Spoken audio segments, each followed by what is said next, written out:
Nós temos crenças sobre Deus, sobre espiritualidade, sobre saúde, sobre relacionamentos, sobre amor, e todas elas são baseadas em nossas experiências passadas.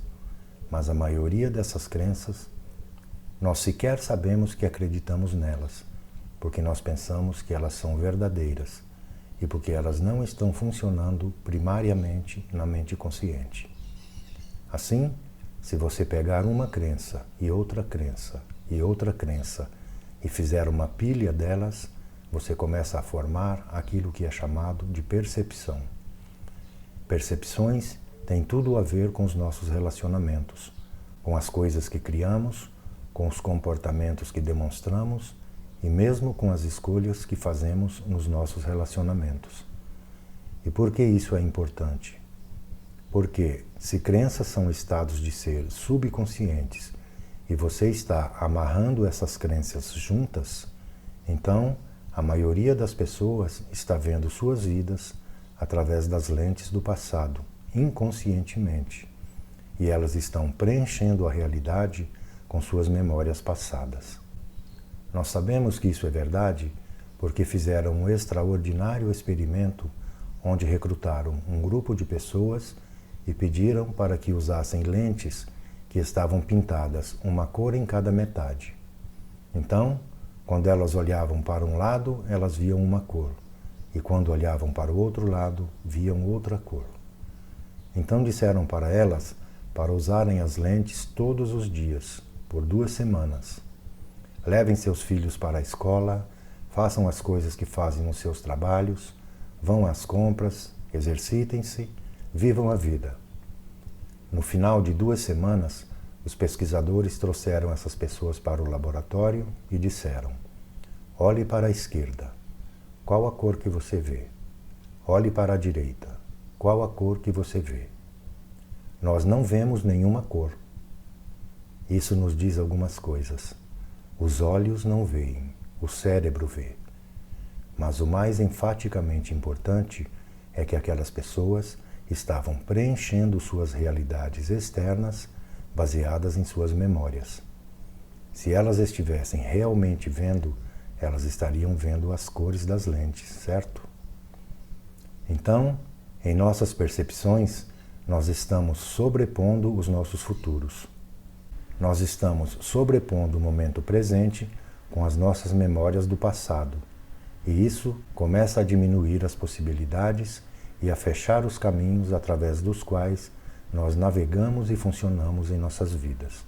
Assim, para mudarmos qualquer crença ou percepção sobre nós mesmos e sobre nossas vidas, nós temos que tomar essa decisão com tamanha firmeza e intenção que a amplitude dessa decisão carregue um nível de energia que seja maior do que os programas consolidados em nossos cérebros e o condicionamento emocional dos nossos corpos, que tendem a responder a uma mente nova.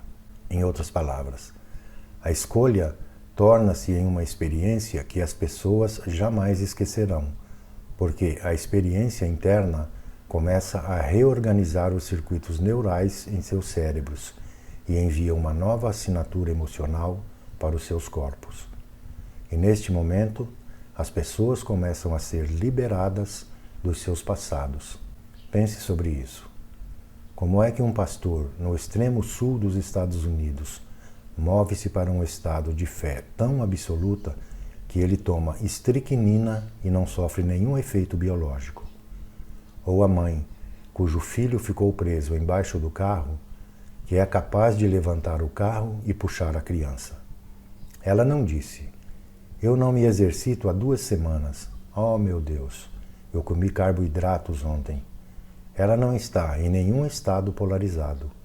Ela se move para um estado de certeza absoluta. E então é a energia que levanta o carro, porque energia é um epifenômeno da matéria.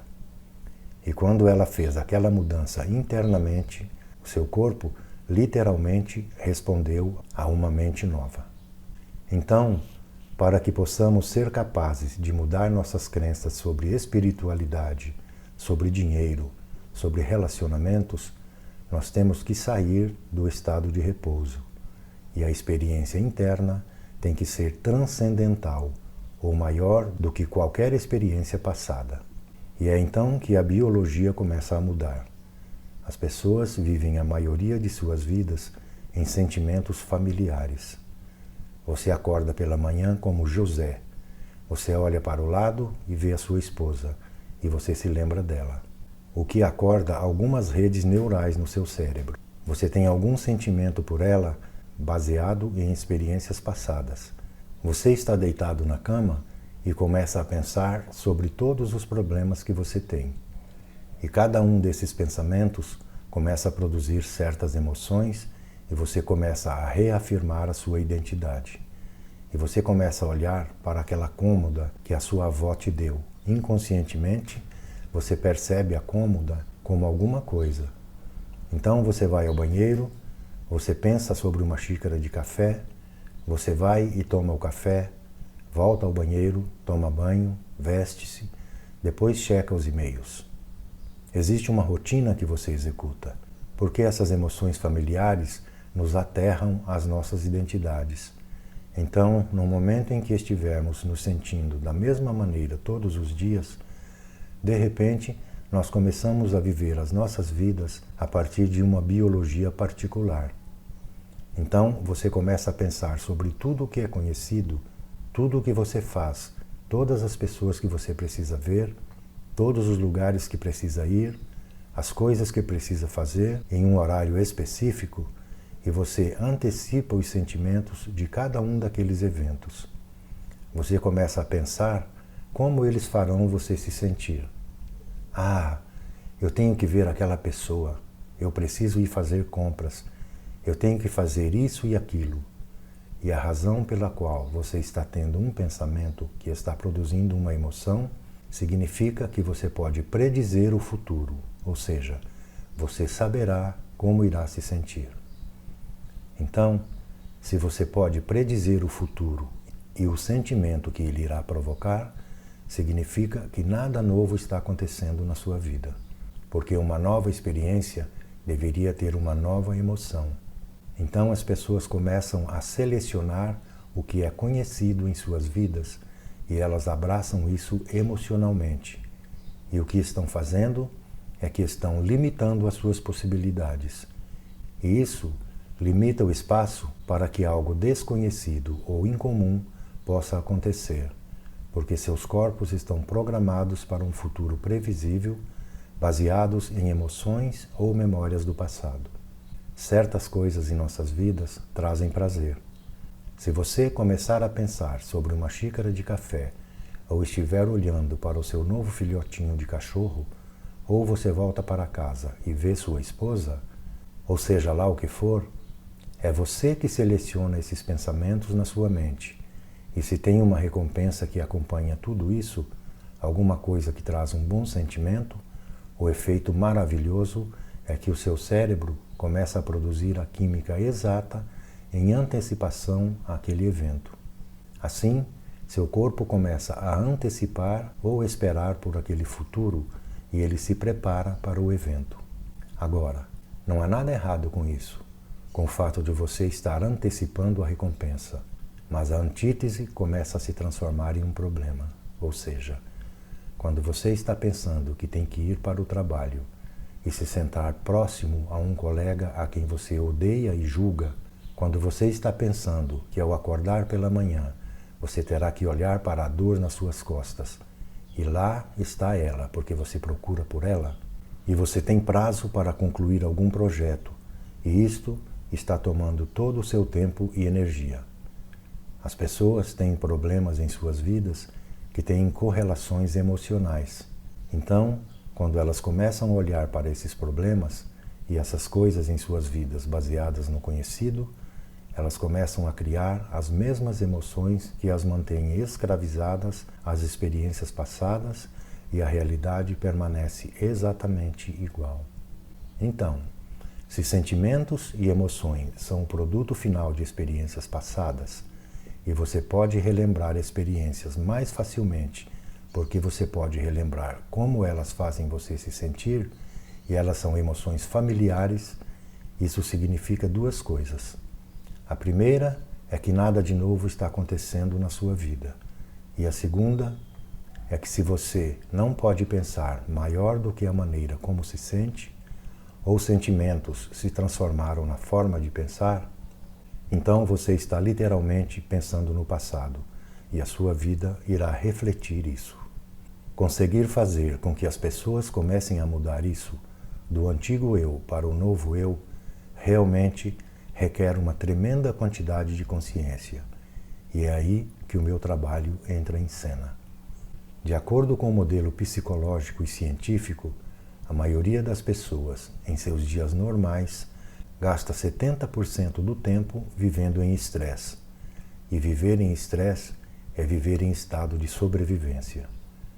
A definição atual de estresse é quando o corpo é tirado do estado de homeostase. É quando o corpo é tirado do estado de balanço. Você tem 3 tipos de estresse. Estresse físico, decorrente de algum acidente. Estresse químico, como bactéria, vírus, açúcar no sangue, metais pesados nos alimentos, ressaca. E você tem estresse emocional, como trânsito engarrafado, conexão de internet, casa penhorada, pai ou mãe solteiros, tragédias familiares, etc. Tudo isso tira o corpo e o cérebro de balanço. Mas é assim, todos os organismos na natureza podem adaptar-se a um período de estresse de curta duração. Uma matilha de coiotes persegue uma gazela na floresta. A gazela supera os coiotes e o estresse acaba, e ela retorna ao estado de homeostase e volta a pastar. Fim do evento. Quando a gazela percebe uma ameaça no seu ambiente externo, ela aciona o sistema nervoso chamado lute ou fuja. Esse sistema nervoso autônomo ou simpático começa a mobilizar enormes quantidades de energia para lidar com a ameaça externa. Agora a gazela tem toda a sua fisiologia alterada. Todo o sangue é enviado para as extremidades, o ritmo cardíaco aumenta, a respiração acelera, as pupilas dilatam e uns 1.300 químicos são criados em segundos para prepará-la para sobreviver em uma situação tão difícil. Agora, nós, seres humanos, temos esse mesmo mecanismo e quando nós percebemos uma ameaça no nosso ambiente externo, pode ser um leão, nós iremos lutar, fugir ou congelar. Mas se você teve algum problema com um colega de trabalho ou teve uma experiência muito difícil com a sua sogra, no momento em que você perceber o colega ou a sogra, você irá ativar o mesmo sistema nervoso primitivo da mesma maneira como se estivesse sendo perseguido pelo leão. Aquilo que uma vez foi altamente benéfico, agora se transformou em algo muito mal adaptado. Porque quando você está mobilizando toda aquela energia, você irá operar de maneira previsível e você será um animal amplificado com um enorme banco de memória. O seu sangue irá para a parte inferior e para longe do centro do seu cérebro, o que significa que você irá reagir em vez de pensar ou racionalizar. O privilégio de ser um humano é que nós podemos fazer com que o pensamento seja mais real do que tudo. Você pode começar a prever um futuro cenário catastrófico e atender a este pensamento em exclusão a tudo o mais. E você pode focar nele com tanta intensidade que você irá produzir os mesmos químicos como se você estivesse naquela experiência. Então, você estará tirando o seu corpo e o seu cérebro daquele estado de homeostase somente pelo pensamento. Você começa a desdobrar alguma memória amarga que está tatuada nos recessos da sua massa cinzenta e, como mágica, você a traz para a vida. E neste momento ela é real e você produzirá a mesma química no seu corpo e cérebro como se o evento já tenha acontecido. E o seu corpo, sendo a sua mente inconsciente, acredita que ele está vivendo naquela experiência. Então, quando nós estamos vivendo pelos hormônios do estresse e nós ativamos aquele estado de resposta ao estresse e não conseguimos desativá-lo, nós estamos na direção de alguma doença, porque nenhum organismo na natureza pode tolerar viver em modo emergência por um período prolongado. 70% do tempo, as pessoas estão em estado de sobrevivência, vivendo em estresse. E para sobreviver nessa situação, nós iremos selecionar o pior cenário e começaremos a planejar os nossos comportamentos e as nossas emoções para aquela experiência, porque qualquer coisa menos do que o pior cenário significa que teremos melhores chances de sobreviver. E se você continuar fazendo isso, criando emoções de medo, de preocupação e ansiedade por 10 anos, ou 5 anos, ou 3 anos, seu corpo irá inconscientemente ser programado para o medo e ele irá ter um ataque de pânico sem você.